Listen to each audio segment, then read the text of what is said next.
আমাদের দেশে আপনাদের মনে আছে কিনা জানি না, আগে বিভিন্ন ইউনিয়নের চেয়ারম্যান বিদেশ নিত সফরের জন্য। আইনা সেরা তারা আবার স্বর্ণপদক দিত, সেরা চেয়ারম্যান কারা হয়েছে। বিদেশ নিচে গেলে বিদেশ নিয়ে ওই বিদেশি গ্রাম দেখাইছে যে আপনারও তো একটা ইউনিয়ন আছে, বিদেশে ওই রকম গ্রাম আছে, ইউনিয়ন আছে, আপনারা দেখতে আইবেন তারার ইউনিয়নটি তারা কেমনে সুন্দর করছে। তারা এই জমিনের মাঝে দিয়ে সুন্দর করে রাস্তা আছে, তো রাস্তা থাকলে লাভ কিতা, আমরা তারা রাস্তারে খাইটিয়া এটারে সিহন বানাইলে। আর বিদেশ হলো রাস্তা আরও বাইন্দা ফাঁস করে। সুবহানাল্লাহ কইতেন না? জোরে কইতেন না সুবহানাল্লাহ? তারা চিন্তা করে সময়ের দাম দেয়, রাস্তাটা যদি সিহন করে লাই তইলে দান আনন লাগবো পাত্রেতে বার দিয়া। আর ময়মনসিংহা কামলা ধানের সিজনে রুজ থায় 700, আর এটা নিজে একটা খানা খায় লাগাই দিয়া চাইন খানা কারে উচাইলে কিতা এটা নাকি আর ঢেকার ফেল চাইনি, এটা তো খালি আইতে আছে খাইতে আছে, সেগুলো যে আর খাওয়াই না চিনি একবার জিগাই হতো না সুইডালা খানা এমন খানা খায় মোটামুটি যা যাতক্ষণ ফারে। আচ্ছা তো খাও, যে খাই তো ফারো এটা তো একটা বিশেষ নেয়ামত, কেন মার হাবা কইতেন না? এখন ওই বিদেশ নিছে, তারারে শিখাই আনছে রাস্তা ফাঁস রাখবেন, তইলে পাত্র যদি ডাইরেক্ট ট্রাক্টারটা জায়গায় একখানি ক্ষেতের ধান ট্রাক্টার দিয়ে আনলে যত পড়বো, বারে আনলে কি আসছে কম পড়বো না বেশি পড়বো? বেশি পড়বো। কারণ আমরা তারা কষ কাটতে কাটতে লাইলে দেওয়া যেন আডর না যায়, অনেক জায়গায় জিংলা বোয়াইয়া লাইলের সীমানারায় মনে করছে যে তারা লাভ হইতেছে, লাভও পড়ছেন না লসও পড়ছেন। কারণ যদি মাইজে দিয়ে একটা রাস্তা থাকতো আর ট্রাক্টার দিয়ে যদি ধান দি ফাত্রেতে আনন্দ যেত, তাহলে আমরা তারা গৃহস্থ ছাড়ল নই, তখন দেখলো গৃহস্থিতে লাভ হইল, অনেক উপকার হইল। আমরা তারার এই খবর নাই, খালি কেমনে কমাইব লাইলটারে, এবারাই খুব দেয় 4 আঙ্গুল, এবারাকে আমি কম পারি, হেতে দেয় 8 আঙ্গুল। ঠিক কিনা কন? জোরে কেনা ঠিক কিনা? তো ওই আগের চেয়ারম্যানটারে এমনি নিয়ে বিদেশ দেখাইয়া ঘুরাইয়া আনতো, এমনি সেটা দেশটারে কেমনি সুন্দরকরণ যায় এই দি আমরা তারা ঋষি হইতো।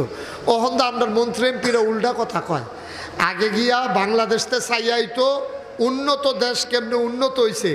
আমরা অনেক মন্ত্রী আছে কইয়া বইছে, কয় এমন এই দিন আইতে আছে আইয়া পড়ছে আমেরিকার তারা আমরা দেশ বসি হনের লেগা কেমনে আগের ভাই বুটকার ঠেলানো লাগে।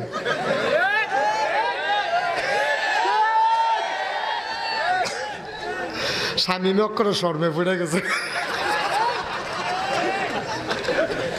নাউজুবিল্লাহ কয় না।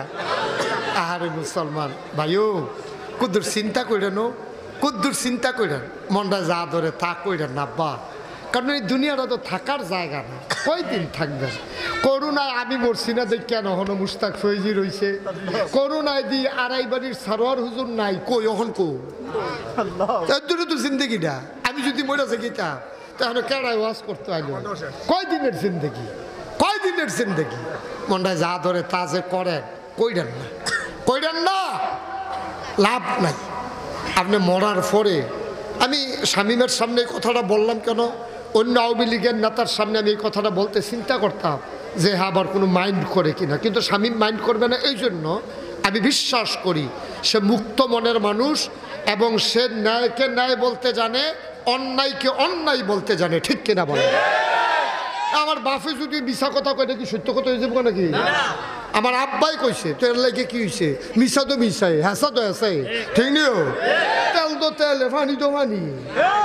আমরা পানির তেল মনে করে গাও মারলে কি থাকবো নাকি? তাহলে শৈল হুদুদি ঠান্ডা লাগাইতেন সব কামড় গীতা,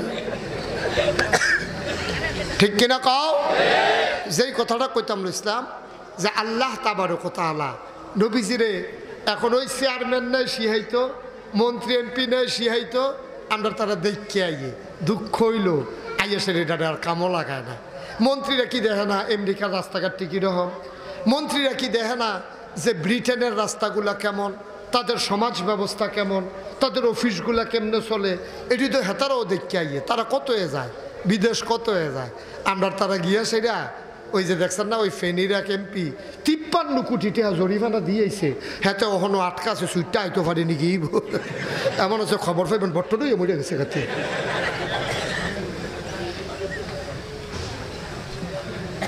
যাই হোক, আল্লাহ মাফ করুক, সবাই কোন আমিন। তো যেই কথাটা বলতেছিলাম, এখন ওই বড় পুলিশ অফিসার তারও বিদেশ নেয়, তার অফিসার বানানোর লেগে বড় সেনাবাহিনী প্রধান বানাইব। আগে আমেরিকা নিয়ে সেনাবাহিনী প্রধানের লগে বৈঠক হয়, ইন্ডিয়ান সেনাবাহিনীর লগে বৈঠক হয়, পাকিস্তানের সেনাবাহিনীর লগে বৈঠক হয়। বৈঠক হয়ে সেখানে রণকৌশল, যন্ত্রপাতি, যুদ্ধনীতি, বিভিন্ন জিনিস সম্পর্কে শিক্ষাইয়ে এরপরে তার উচ্চপদস্থ কর্মকর্তা বাড়ি।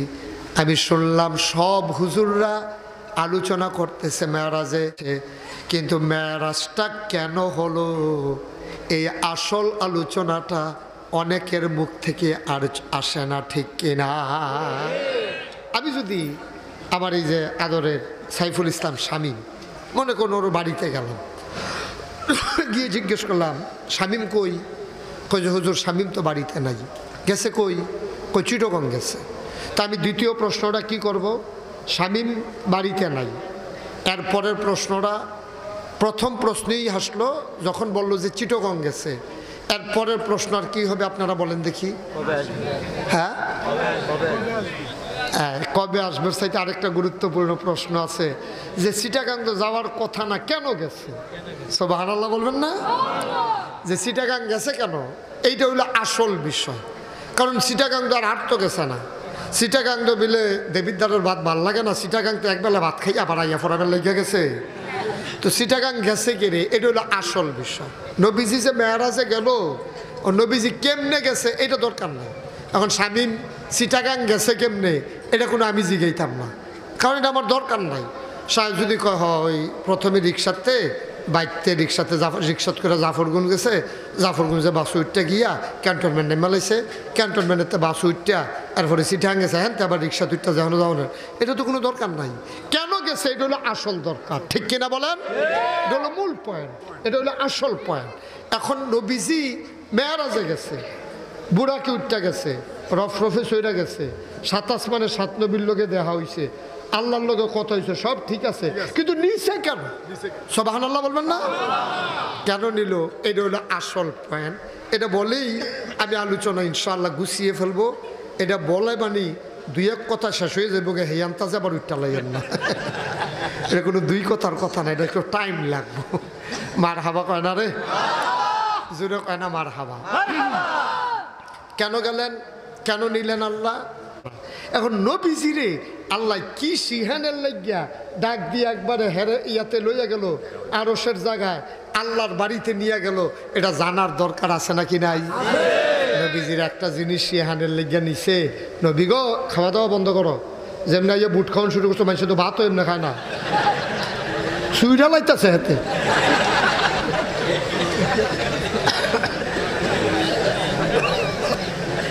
তেও খাইছে, 2-3টা খাইয়া থাই মালাইছে। মার হাবা কয় না। এখন নবীজিকে আল্লাহ কি দিতে চাইলেন, এটা হলো মূল পয়েন্ট, টার্নিং পয়েন্ট। এটা হচ্ছে এই মেরাজের মূল উদ্দেশ্য হলো, মেরাজ নিচে কবে দিয়া? হিজরতের আগে দিয়া। সুবহানাল্লাহ কইতেন না? মক্কা শরীফ থেকে নবীজি যখন মদিনায় হিজরত করবেন তার আগে দিয়া আল্লাহ আরশ মহল্লায় নিয়ে গেলেন। তার আগে আল্লাহ মেহমান বানিয়ে নবীকে নিয়ে গেলেন। কেন? আল্লাহ তাবারক ওয়া তাআলার ফায়সালা, এটা আমরা জানি না, আল্লাহ জানে। আল্লাহর ফায়সালা হলো আপনি মক্কায় আর থাকতে পারবেন না, আপনি যাবেন মদিনায়। মদিনায় গিয়ে আপনি ইসলামী একটা রাষ্ট্র তৈরি করবেন। সেই রাষ্ট্রের অবকাঠামো কি হবে, সেখানে কাফেরের অধিকার কি হবে, মুসলমানের অধিকার কি হবে, সেখানে পররাষ্ট্রনীতি কি হবে, স্বরাষ্ট্রনীতি কি হবে, তারপরে সেখানকার আর্থিক ব্যবস্থা কেমন হবে, রাষ্ট্রীয় অবকাঠামো কেমন হবে। আল্লাহ নবীকে এই কথা বুঝিয়ে দিলেন আল্লাহ, যে আমি আপনাকে শুধু নবী করে বানাই নাই, আপনি নবীও, আবার মদিনা নামক রাষ্ট্রের আপনি প্রথম প্রেসিডেন্ট। সুবহানাল্লাহ বলবেন না? সুতরাং নবুয়ত এক জিনিস, রাষ্ট্র পরিচালনা আরেক জিনিস। রাষ্ট্র কেমনে পরিচালনা করবেন এটা শিখানোর জন্য নবীকে আল্লাহ নিয়ে গেছে। কানে কানে কিতা কইয়া দিছে কি গো, আইয়া সাইরা নবীজি যখন মক্কা থেকে মদিনায় গেছে, গিয়া সাইরা এই নবীজি সকলটা হাই আনছে। সেখানে ইহুদি ছিল, খ্রিস্টান ছিল, অন্যান্য ধর্মাবলম্বী ছিল, অগ্নিপূজক ছিল, যারা হাতে গোনা কিছু মুসলমান ছিল, সবাইকে ডাকাই এনে বললেন এই দেশটা আমাদের সবার, ধর্ম যার যার। এটা হল ইসলামের মৌলিক প্রথম নীতি, যে দেশটা এই মদিনা নামক ভূখণ্ডটা আমরা সবার। নবীজি জানতো আমি যে মক্কাতে মদিনা আইয়া পড়ছি, মক্কার মানুষটি কোনো এটা বুঝলা লাইতো না, তারা ঠিকই আমার এই মদিনায় আইয়া আক্রমণ করব। সুতরাং দেশের সবটি লোকেরও যদি আতরাহন না যায়, আমরা এক তারা কোনো পারতাম না। ভাই যদি ডাহাত ডুহে, এলাকার যদি গ্রামও ডাহাত ডুহে, মসজিদের মুয়াজ্জিন সাহেব বুদ্ধি করে মাইকে কইয়া লাইছে, সাইডুগুল দিয়ে বেট দিয়ে লাইছে, ডাহাইতে আর যাইতে পারে না। কিন্তু ডাহাত যদি ডুহে এক বাইট আর বাহি তারা কয় তারা বাড়ি ডাহাতি করে যাই যাও, আমরা দুম ধরে থাকবা তিনি বেইলা। তৈলে আপনি মনে করেন না এই বেড সাইডাতে যাইব গা, এই বেড সেটা দেখবো যে এই বেডটাতে আরো নিডাল, এই বেড কালা, ওই আপনি বাতি নিবেন না। নবীজি এটা বুঝ জ্বালাইছে, আল্লাহ বুঝ দিয়া ফাড়াইছে। নবীজি আইয়া সেটা ইহুদি, খ্রিস্টান, মুসলমান, অগ্নিপূজক, তারা ধর্ম মানে না, সব মানুষটা একখানো করে কইছে ও চলেন আমরা একটা বুদ্ধি করি। কই কি বুদ্ধি? কই মদিনা যদি কেউ আক্রমণ করে, আমরা মদিনার 1 ইঞ্চি জায়গাও ছাড়ব না, সবাই মিলে আমরা প্রতিহত করব। মুসলমান মুসলমানের ধর্ম মানব, ইহুদি ইহুদির ধর্ম মানবেন, খ্রিস্টান খ্রিস্টানের ধর্ম মানবেন, যার যারটাতে এতে মানবেন, কিন্তু রাষ্ট্রের 1 ইঞ্চি জায়গা আমরা ছাড়ব না। যেমন বাংলাদেশে এখানে হিন্দু আছে, মুসলমান আছে, বৌদ্ধ আছে, খ্রিস্টান আছে, ইহুদি আছে, কম বেশি কাদিয়ানি আছে, সবাই আছে, সবাই এই দেশের নাগরিক, সবাই এখানে বাস করতেছে। বাংলাদেশের বিরুদ্ধে কেউ যদি ষড়যন্ত্রমূলকভাবে আক্রমণ করে, মনে করেন না শুধু সেনাবাহিনী যুদ্ধ করবে। এই বাংলাদেশের 18 কোটি জনতা যার যা আছে স্বাধীনতা সার্বভৌমত্ব রক্ষার্থে আমরা জীবন বাজি রেখে ঝাঁপিয়ে পড়বো ইনশাআল্লাহ। ঠিক কিনা?